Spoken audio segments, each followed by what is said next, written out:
এটা আমড়ার আচার। তো আমড়াগুলোকে আমি এখানে 1 কেজি আমড়া আছে, তো আমড়াগুলোকে আমি এইভাবে কেটে নিলাম। কেটে এখন ছিলে কেটে এখন আমি লবণ মাখিয়ে রাখবো আধা ঘন্টার মতো।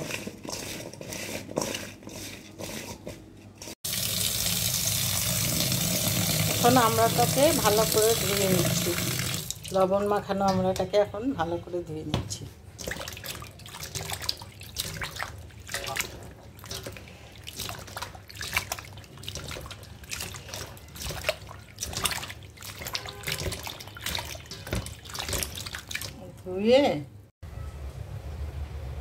ধুয়ে এখন এটাকে চালনিতে শুকাইতে দেবো, পানিটা ঝরতে দেবো আর কি।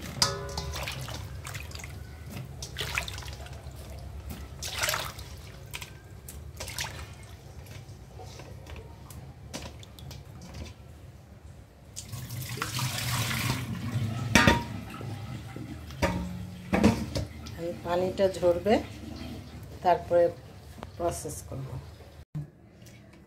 আমড়াগুলো আমি এখন লবণ থেকে উঠিয়ে ভালো করে ধুয়ে টুয়ে এই যে ঝাড়াইতে দিছি, এখন পানি ঝরছে। এখন আমি আচার বানাবো, তৈরি করব আচার। তেল দিলাম, তেলের মধ্যে আগে আমড়াটা দিব, তারপরে আদা রসুন বাটা দিব। এখন আমড়াগুলো দিচ্ছি তেলের মধ্যে। জানি না তেল তো গরম হয়েছে, বেশি টানা উঠছে নাকি, ভালোই গরম হয়েছে।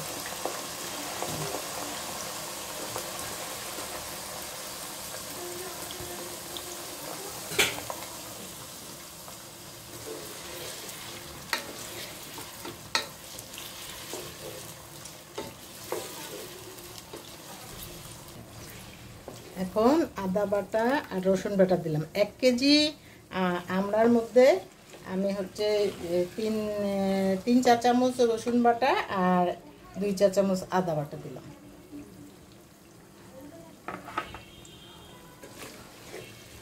এটা একটু কষে আসলে তারপর আমি শুকনো এই মশলাগুলো দিব।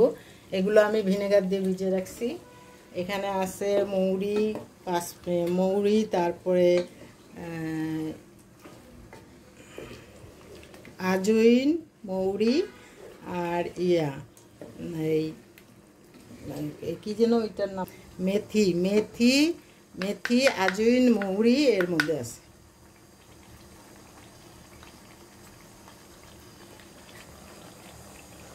আর হলুদ আর হচ্ছে শুকনা মরিচ বাটা, ওটাও ভিনেগার দিয়ে করা। এখানে কোনো পানি দেওয়া চলবে না।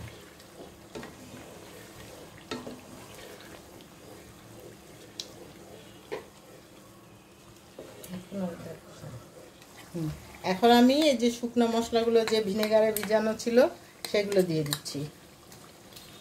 শুকনো মশলা তো বললাম কি কি আছে এখানে, হলুদ, মরিচ, তারপরে আজওয়াইন, মৌরি আর হচ্ছে মেথি।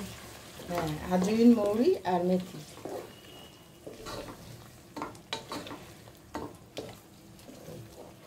আগে দেওয়াই হয়।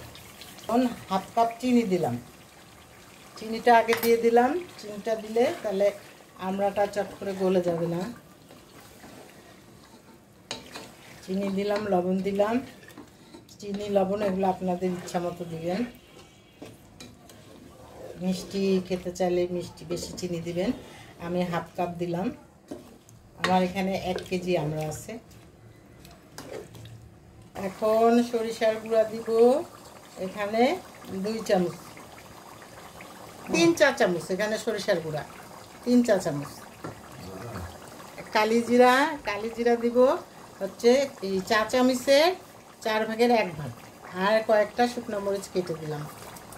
এই এখন শেষ। এখন এটা তেলে উঠলে ফিনিশিং যখন হবে তখন দেখাবো।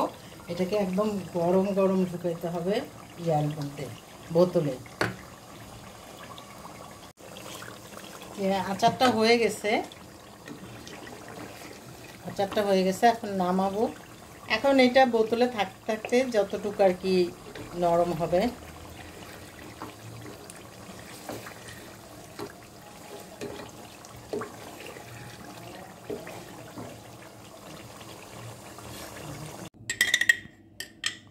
এই আমার আচার হয়ে গেছে, এখন আমি বয়ামে ভরতেছি। হাত দিয়ে তো ধরবো। এই যে এখন আচারগুলো ভরলাম, এই যে বয়ামের মুখ লাগায় রাখলাম। 1 কেজি আমরা এই 1 বয়াম আচার হয়েছে। ঠিক আছে, সবাই ভালো থাকেন, আল্লাহ হাফিজ।